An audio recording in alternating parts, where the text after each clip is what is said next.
Hello everyone ओम सार coaching को तुम मानक स्वागत। आज भिडियो रे आमे षष्ठ श्रेणी विज्ञान बहिर जीव जगत पर वायुर गुरुत्वर प्रश्न उत्तर को आलोचना करवा। ताहले अभ्यास प्रथम प्रश्न देछि कोन वायुरे अम्लजान 1/5 और अंगारकाम्ल 3 सहस्रांश अछि। एही अनुपात अदल बदल हेले जीव जगत उपर यार की प्रभाव पड़िबो चारोटी वाक्य रे लेख। ताहले आमे जानिछंती अम्लजान परिमाण 1/5 बा आमे जदि परसेंटेज रे देखिबा 21%। ठीक सेमिति अंगारकाम्ल केते ना 3 सहस्रांश अर्थात 0.03 ये रूप से रही। ताले से कौन कौच जदि अम्लजान परिमाण 0.03% हो अंगारकाम्ल परिमाण 21% होताले यह जीव जगत उपर कौन प्रभाव पकेब। ताहले उत्तर रे कौन लिखा जाइछि अम्लजान और अंगारकाम्ल अनुपात अदल बदल करदेले जीव जगत उपर निम्नलिखित प्रभाव मान पड़िबो। प्रथम पॉइंट रे कौन प्रभाव पड़िबो देछि जीव जगत श्वासक्रिया रे अम्लजान ग्रहण करथिबारु अम्लजान अभाव घटी जीव जगत ध्वंस हो अर्थात आमे अम्लजान आम कौन मुख्य श्वसन वायु जहाँ कि आम प्रश्वास वायु रूप में ग्रहण करि किंतु सी ही जदि कमिजिव ताहले जीव जगत ध्वंस हो। द्वितीय पॉइंट देछि अंगारकाम्लर परिमाण बढ़ीगले पृथ्वी पृष्ठर तापमात्रा बहुत बढ़ीजिव यह द्वारा मध्य जीव जगत तिष्ठि रहिबा असंभव हो पड़िबो। ये जो अंगारकाम्ल गैस टी रही ये पृथ्वीर तापमात्रा को बहुत बढ़ईदेव अधिक गरम हम जहाद्वारा आम जीव जगत कौन भी जीवजंतु बंचिकी रहीपर ना। 3 नंबर पॉइंट देछि अम्लजान परिमाण कमिगले दहन क्रिया हो पार ना। दहनर अर्थ कौन दहन हूँ जलिबा बा आमर खाद्यर मध्य दहन घटी थाए शरीर भितर है। आम जानी कौन कौन जिनस को जलिबाई अम्लजान साहाय्य करे लिभेवाई अंगारकाम्ल साहाय्य करे ताहले जदि अम्लजान परिमाण अधिक हो सॉरी अम्लजान परिमाण कमिजिव ताहले निया ही जली पारिबो नाही। 4 नंबर पॉइंट देछि कौन उद्भिद जगतर खाद्य प्रस्तुति प्रक्रिया बाधा प्राप्त हेबो। ताहले उद्भिदर जो खाद्य प्रस्तुत होबार जो प्रक्रिया सी मध्य बाधा प्राप्त हेबो। तापरे 2 नंबर प्रश्न देछि प्रथम दुईटी शब्दर संपर्क देखि तृतीय शब्द सह संपर्कित शब्द को लेख। ताहले कर देछि माछ गाली बतक डैश अर्थात माछ गाली द्वारा श्वासक्रिया करे ताहले बतक कहा द्वारा श्वासक्रिया करे यार उत्तर एठी मध्य देछि कर देछि कौन ना फुसफुस द्वारा ही से श्वासक्रिया करि थाए। खर देछि प्रश्न जिया चर्म सेमती असरपा कौन जिया चर्म द्वारा श्वासक्रिया करि थाए असरपा सेमती कहा द्वारा श्वासक्रिया करे तार थाए कौन श्वासरंध्र। तापरे गरे देछि ऑर्किड मूल ठीक सेमती अश्वत्थ गछ जो अछि तार कौन तार उत्तर हबो स्टोम। घर देछि मनीष फुसफुस उद्भिद उत्तर हम स्टोम अर्थात मनीष फुसफुस द्वारा श्वासक्रिया करे उद्भिद क्या द्वारा श्वासक्रिया करें स्टोम माध्यम पत्र जो थाए छोट छोट कणा सब छोट छोट छिद्र सब। तापरे 3 नंबर प्रश्न देछि गोटिए बा दुईटी वाक्य रे उत्तर लेख। कर देछि प्रश्न कौन माछ श्वासक्रिया किपरि करे ताहले यार उत्तर एठी दे देछि कौन प्रथम पॉइंट देछि माछ पाटी द्वारा जल निए गाली साहाय्य जल रे मिसि रहिथिबा अम्लजान को अलगा करी श्वासक्रिया करिथाए। आमे जानिछंती माछ कौन करे ना द्रवीभूत अम्लजान द्वारा ही श्वासक्रिया करिथाए अर्थात द्रवीभूत माने कौन जो पानी रे जो अम्लजानटा मिसिक रही से प्रथम पानी पाटी भीतर को नहीं जाए और तापर गाली साहाय्य ही से जल अम्लजान को अलग करके श्वासक्रिया करे। द्वितीय पॉइंट देछि कौन श्वासक्रिया अनवरत चालुथिबारु माछ पानी भितर थिबा बेले पाटी खोला करी जल नहीं गालिसी साहाय्य से अम्लजान अलग करी श्वासक्रिया और अम्लजान नथिबा जल को बाहर कर दिए और पुणी नुआ जल पाटी को निए तेणु से बारंबार पाटी खोले और बंद करे। आम तेज जानिले से द्रवीभूत अम्लजान को ग्रहण करे अर्थात पानी में मिसिक रही अम्लजान को प्रथम शरीर को नब से पाटी को खोल जल को भीतर को नब अम्लजान को अलग कर द्वारा ही श्वासक्रिया करें। तापरे खरे प्रश्न देछि कौन ऑर्किड किपरि श्वासक्रिया करे ताहले देखिबा उत्तर कौन ऑर्किड केमती श्वासक्रिया करे ऑर्किड एक गछ एठी खरे उत्तर देछि कौन ऑर्किड गछ अन्य एक गछ उपर निर्भर करी बढ़ी थाए एमानक मूल वायु रे झुली थांती। द्वितीय पॉइंट देछि कौन वायु एमाने जलीय बाष्प द्रवीभूत अम्लजान को ग्रहण करती है।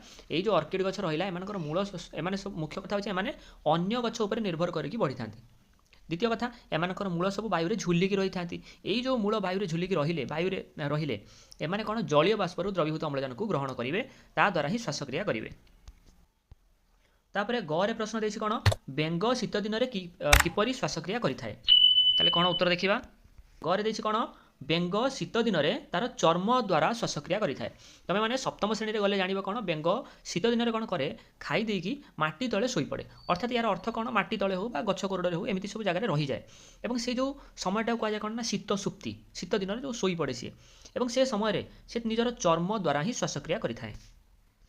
तापरे 4 नंबर प्रश्न देछि कौन कारण लेख ताले देखिबा कौन कारण करे प्रश्न देछि ମାଛକୁ ପାଣିରୁ ବାହାର କରି ଆଣିଲେ କିଛି ସମୟ ପରେ ମରିଯାଏ ତାର କାରଣ କ'ଣ? ତାହେଲେ କ'ଣ ଏଇଠି ଦେଇଛି ଉତ୍ତର ଦେଖିବା ଆମେ। କରେ ପ୍ରଥମ ପଏଣ୍ଟ ଦେଇଛି ମାଛ ପାଟି ଦ୍ୱାରା ଜଳ ନିଏ, ଗାଲି ସାହାଯ୍ୟରେ ଜଳରେ ମିଶି ରହିଥିବା ଅମ୍ଳଜାନକୁ ଅଲଗା କରିକି ଶ୍ୱାସକ୍ରିୟା କରିଥାଏ। ଆମେ ଏଇ କ୍ୱେଶ୍ଚନଟା ଜଷ୍ଟ ପୂର୍ବରୁ ଡିସ୍କସ୍ କରିଥିଲେ। ମାଛ କ'ଣ କରେ, ଯେଉଁ ଜଳକୁ ସେ ଭିତରକୁ ନିଏ ସେଥିରେ ମିଶିଥିବା ଅମ୍ଳଜାନକୁ ଅଲଗା କରିଦିଏ ଏବଂ ସେହି ଅମ୍ଳଜାନକୁ ବ୍ୟବହାର କରିକି ଶ୍ୱାସକ୍ରିୟା କରିଥାଏ। ଦ୍ୱିତୀୟ ପଏଣ୍ଟ ଦେଇଛି କ'ଣ, ମାଛକୁ ପାଣିରୁ ବାହାର କରି ଆଣିଲେ ସେ ବାୟୁମଣ୍ଡଳରୁ ଅମ୍ଳଜାନ ଗ୍ରହଣ କରିନପାରି କିଛି ସମୟ ପରେ ମରିଯାଏ। ଅର୍ଥାତ୍ ମାଛର ଉପଯୋଜନ ହିଁ ସେମିତି ହେଇଛି ଯେ ସେ ଜଳକୁ ପ୍ରଥମେ ଭିତରକୁ ନେବ ଏବଂ ସେଥିରୁ ଅମ୍ଳଜାନକୁ ବାହାର କରିବ, ସେଥିପାଇଁ ତା'ର ଗାଲିସି ଅଛି। କିନ୍ତୁ ଯେତେବେଳେ ସେ ବାୟୁମଣ୍ଡଳ ସଂସ୍ପର୍ଶରେ ଆସେ ସିଧାସଳଖ ବାୟୁରୁ ସେ ଅମ୍ଳଜାନକୁ ଗ୍ରହଣ କରିପାରେ ନାହିଁ, ସେଥିପାଇଁ ସେ ମରିଯାଏ। ତାପରେ ଖରେ ପ୍ରଶ୍ନ ଦେଇଛି କ'ଣ, ବେଙ୍ଗ ଏକ ଉଭୟଚର ପ୍ରାଣୀ। ଉଭୟଚର ପ୍ରାଣୀର ଅର୍ଥ କ'ଣ, ଯେଉଁ ଜୀବ ଉଭୟ ସ୍ଥଳ ଭାଗରେ ଏବଂ ଜଳ ଭାଗରେ ରହିପାରେ ତାକୁ ହିଁ ଉଭୟଚର ପ୍ରାଣୀ କୁହାଯାଏ। ତାହେଲେ ବେଙ୍ଗ ହେଉଛି ଉଭୟଚର ପ୍ରାଣୀ, କାହିଁକି କୁହାଯାଏ ତାର କାରଣ ଆମେ ଦେଖିବା। ତା ଉତ୍ତର ଏଇଠି ଦେଇଛି। ପ୍ରଥମେ ଖରେ ଯେଉଁ ଫାର୍ଷ୍ଟ ପଏଣ୍ଟ ହେବ ସେଇଟା ଦେଇଛି କ'ଣ, ବେଙ୍ଗ ଜଳରେ ଡିମ୍ବ ଦିଏ, ଡିମ୍ବରୁ ଲାର୍ଭା ଓ ଲାର୍ଭାରୁ ପୂର୍ଣ୍ଣାଙ୍ଗ ହେବା ପର୍ଯ୍ୟନ୍ତ ପାଣିରେ ରହେ। ମାଛ ପରି ଗାଲି ଦ୍ୱାରା ସେ ଶ୍ୱାସକ୍ରିୟା କରିଥାଏ। ପ୍ରଥମେ ମୁଖ୍ୟ କଥା ହେଉଛି କ'ଣ, ବେଙ୍ଗର ଯେଉଁ ସେ ଯେତେବେଳେ ପ୍ରଥମେ କ'ଣ କରିଥାଏ, ବେଙ୍ଗ ପ୍ରଥମେ ଅଣ୍ଡା ଦିଏ ବା ଡିମ୍ବ ଦିଏ। ସେ କେଉଁଠି ଦିଏ ନା ପାଣି ଭିତରେ ଦିଏ। ଏବଂ ଏଇ ଯେଉଁ ଡିମ୍ବରୁ ପ୍ରଥମ ଅବସ୍ଥା ହେଉଛି ଯେଉଁଟା ତାର ଡିମ୍ବରୁ, ତାର ନାଁ ହେଉଛି କ'ଣ କୁହାଯାଏ ନା ଲାର୍ଭା। ସେଇ ଜଳ ଭିତରେ ହିଁ ଲାର୍ଭାର ସୃଷ୍ଟି ହୁଏ ଏବଂ ଲାର୍ଭାରୁ କ'ଣ ହୁଏ ନା ପୂର୍ଣ୍ଣାଙ୍ଗ ହେବା ପର୍ଯ୍ୟନ୍ତ, ତାର ସମ୍ପୂର୍ଣ୍ଣ ଡେଭଲପ୍ ହେବା ପର୍ଯ୍ୟନ୍ତ, ବିକାଶ ଘଟିବା ପର୍ଯ୍ୟନ୍ତ, ମାନେ ବେଙ୍ଗ ଅବସ୍ଥାକୁ ଆସିବା ପର୍ଯ୍ୟନ୍ତ ସେ ସେଇ ଜଳରେ ହିଁ ରହିଥାଏ। ଆଉ ସେ ପର୍ଯ୍ୟନ୍ତ ଗାଲି ଦ୍ୱାରା ହିଁ ସେ ଶ୍ୱାସକ୍ରିୟା କରୁଥାଏ। ତା ସେକେଣ୍ଡ ପଏଣ୍ଟ ଦେଇଛି କ'ଣ, ପୂର୍ଣ୍ଣାଙ୍ଗ ହେବା ପରେ ବେଙ୍ଗ ସ୍ଥଳ ଭାଗକୁ ଆସେ, ପ୍ରାଣୀ ପରି ଫୁସ୍ଫୁସ୍ ସାହାଯ୍ୟରେ ଶ୍ୱାସକ୍ରିୟା କରେ। କେତେକ ବେଙ୍ଗ ପାଣିରେ ଅଧିକ ସମୟ ରହନ୍ତି ଓ ଚର୍ମ ଦ୍ୱାରା ମଧ୍ୟ ଶ୍ୱାସକ୍ରିୟା କରନ୍ତି। ତାହେଲେ ଯେତେବେଳେ ସେ ସ୍ଥଳ ଭାଗକୁ ଆସିବ ସେତେବେଳେ ବେଙ୍ଗ ଭିତରେ ଫୁସ୍ଫୁସ୍ ମଧ୍ୟ ରହିଛି, ସେ ସ୍ଥଳ ଭାଗକୁ ଆସିକି ଫୁସ୍ଫୁସ୍ ମାଧ୍ୟମରେ ଶ୍ୱାସକ୍ରିୟା କରିବ। ଏବଂ କିଛି ବେଙ୍ଗ କ'ଣ କରିଥାନ୍ତି ନା ଚର୍ମ ମାଧ୍ୟମରେ ମଧ୍ୟ ଶ୍ୱାସକ୍ରିୟା କରିଥାନ୍ତି। ବେଙ୍ଗ ଜଳ ଏବଂ ସ୍ଥଳ ଉଭୟ ସ୍ଥାନରେ ସ୍ୱାଭାବିକ ଭାବରେ ରହିପାରୁଥିବାରୁ ବେଙ୍ଗକୁ ଉଭୟଚର ପ୍ରାଣୀ କୁହାଯାଏ। ତାପରେ ଗରେ ଦେଇଛି ଜିଆ ମାଟି ଭିତରେ ରହିଲେ ମଧ୍ୟ ଶ୍ୱାସକ୍ରିୟା କରିପାରେ। ଜିଆ ଯେଉଁ ଜୀବଟି ରହିଲା ସେ ମାଟି ଭିତରେ ରହିକି ଶ୍ୱାସକ୍ରିୟା କରିପାରେ, ତାର କାରଣ କ'ଣ ବା କେମିତି କରିପାରେ ସେଇଟା, ତାର ଉତ୍ତର ଏଇଠି ଦେଇଛି ଦେଖ। ଗରେ ଦେଇଛି କ'ଣ, ଜିଆ ଚର୍ମ ଦ୍ୱାରା ଶ୍ୱାସକ୍ରିୟା କରିଥାଏ। ଅର୍ଥାତ୍ ସେ ମାଟି ତଳେ ରହିଲେ ମଧ୍ୟ ସେ ତାର ଚର୍ମ ଦ୍ୱାରା ହିଁ ଶ୍ୱାସକ୍ରିୟା କରେ।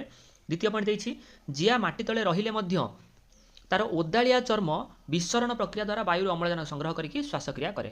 ମାଟି ଭିତରେ ସିଏ ରହିଲେ ମଧ୍ୟ ଜିଆଟି ସେ କ'ଣ କରେ, ବାୟୁରୁ ଅମ୍ଳଜାନକୁ ଗ୍ରହଣ କରେ, କିନ୍ତୁ କାହା ମାଧ୍ୟମରେ ନା ତାର ଓଦାଳିଆ ଯେଉଁ ଚର୍ମ ଥାଏ ତାରି ମାଧ୍ୟମରେ ଗ୍ରହଣ କରେ। ଏବଂ ସେ ପ୍ରକ୍ରିୟା କ'ଣ ନା ବିସରଣ ପ୍ରକ୍ରିୟା ତୁମେ ଆଗକୁ ଗଲେ ମଧ୍ୟ ଜାଣିବ ହେଲା। କିନ୍ତୁ ଏତିକି ମନେ ରଖ ଯେ ଓଦାଳିଆ ଚର୍ମ ବାଟେ ହିଁ ବାୟୁମଣ୍ଡଳରୁ ସେ ଅମ୍ଳଜାନକୁ ଗ୍ରହଣ କରିକି ଶ୍ୱାସକ୍ରିୟା କରେ। ତାପରେ 5 ନମ୍ବର ପ୍ରଶ୍ନ ଦେଇଛି କ'ଣ, କ ସ୍ତମ୍ଭର ଶବ୍ଦ ସହିତ ଖ ସ୍ତମ୍ଭର ଶବ୍ଦ ମିଳାଅ। ତାହେଲେ ଇଏ ହେଉଛି କ ସ୍ତମ୍ଭ, ଇଏ ହେଉଛି ଖ ସ୍ତମ୍ଭ। ତାହେଲେ ପ୍ରଥମେ ଦେଇଛି କ'ଣ, ପ୍ରଥମେ ଦେଇଛି କଇଁଚ। ତାହେଲେ କଇଁଚକୁ କାହା ସହିତ ଆମେ ଯୋଡ଼ିପାରିବା ଖ ସ୍ତମ୍ଭରେ, କଇଁଚକୁ ଯୋଡ଼ିବା ଆମେ ଫୁସ୍ଫୁସ୍ ସହିତ ହେଲା, କଇଁଚକୁ ଯୋଡ଼ିବା ଆମେ ଫୁସ୍ଫୁସ୍ ସହିତ। ଠିକ୍ ସେମିତି କାହିଁକି, କାରଣ କଇଁଚ ଫୁସ୍ଫୁସ୍ ସାହାଯ୍ୟରେ ହିଁ ଶ୍ୱାସକ୍ରିୟା କରିଥାଏ। ସୁନ୍ଦରୀ ବୃକ୍ଷ ଯେଉଁ ଗଛଟି ରହିଲା ତାକୁ ଆମେ କାହା ସହିତ ଯୋଡ଼ିବା, ତାକୁ ଯୋଡ଼ିବା ଶ୍ୱସନ ମୂଳ ସହିତ। ତା ମୂଳ ଦ୍ୱାରା ସେ ଶ୍ୱାସକ୍ରିୟା କରେ, ଶ୍ୱସନ ମୂଳ। ତାପରେ ଅମ୍ଳଜାନକୁ ଆମେ କେଉଁ ମାନେ ଯେଉଁ ପ୍ରକ୍ରିୟା ମାଧ୍ୟମରେ ଗ୍ରହଣ କରିଥାନ୍ତି ସେ ପ୍ରକ୍ରିୟାର ନାଁ କ'ଣ, ତାକୁ କୁହାଯାଏ ପ୍ରଶ୍ୱାସ ହେଲା। ତ ସେଥିପାଇଁ ଅମ୍ଳଜାନକୁ କୁହାଯାଏ ପ୍ରଶ୍ୱାସ ବାୟୁ ଏବଂ ଯେଉଁ ଗ୍ୟାସ୍କୁ ଆମେ ତ୍ୟାଗ କରିଥାନ୍ତି ତାକୁ କୁହାଯାଏ ନିଶ୍ୱାସ ବାୟୁ। ଯେମିତିକି ଏଇଠି ଦେଇଛି ଏକ ଅଙ୍ଗାରକାମ୍ଳ, ଅଙ୍ଗାରକାମ୍ଳକୁ ଆମେ କେଉଁଥିରେ ଯୋଡ଼ିବା, ଅଙ୍ଗାରକାମ୍ଳ ହେଉଛି ନିଶ୍ୱାସ। ଆମେ ପ୍ରଶ୍ୱାସ ନିଅନ୍ତି, ନିଶ୍ୱାସ ଛାଡ଼ନ୍ତି, ଅମ୍ଳଜାନ ନିଅନ୍ତି, ଅଙ୍ଗାରକାମ୍ଳ ଛାଡ଼ନ୍ତି। ଶେଷରେ ଅଛି କ'ଣ ନା ଷ୍ଟୋମ୍। ଷ୍ଟୋମ୍କୁ ଆମେ କାହା ସାହାଯ୍ୟରେ ଯୋଡ଼ିବା, ଷ୍ଟୋମ୍କୁ ଆମେ ଯୋଡ଼ିପାରିବା ଉଦ୍ଭିଦ ଯେଉଁ ଅଛି ଏଇ ଜାଗାରେ ଦେଖ, ଉଦ୍ଭିଦ ସହିତ ଆମେ ଯୋଡ଼ିପାରିବା, କାରଣ ଉଦ୍ଭିଦର ପତ୍ରରେ ହିଁ ଷ୍ଟୋମ୍ ଥାଏ ହେଲା। ଯଦି ଭିଡ଼ିଓଟି ଭଲ ଲାଗିଥାଏ ଭିଡ଼ିଓକୁ ଲାଇକ୍ କରନ୍ତୁ ଏବଂ ଏମିତି ସବୁ ବିଷୟର ପ୍ରଶ୍ନ ଉତ୍ତର ପାଇବା ପାଇଁ ଓମ୍ ସାର୍ କୋଚିଂ ଚ୍ୟାନେଲକୁ ସବସ୍କ୍ରାଇବ୍ କରିଦିଅନ୍ତୁ।